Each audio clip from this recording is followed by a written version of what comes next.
Hi, in this video I am going to make you familiar with blockchain technology. Blockchain is the underlying technology behind cryptocurrencies like Bitcoin, but it has the potential to be used for much more than that.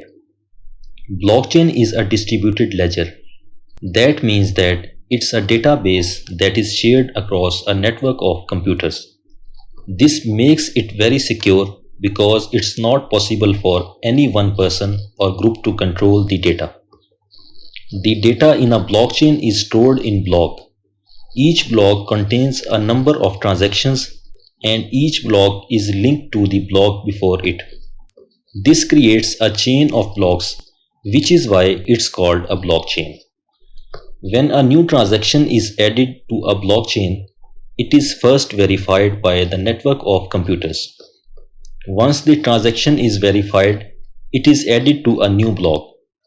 This block is then linked to the previous block and the chain continues. The verification process is done using cryptography. This means that the transactions are encrypted and it's very difficult to tamper with them. Blockchain has the potential to be used for a variety of applications. We will discuss some of the potential applications. Blockchain can be used to track financial transactions such as payments and loans.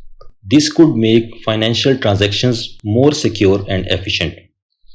Blockchain can be used to track the movement of goods through a supply chain. This could help to prevent counterfeiting and ensure that products are delivered on time.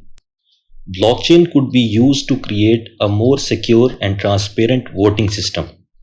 This could help to prevent voter fraud and ensure the votes are counted accurately.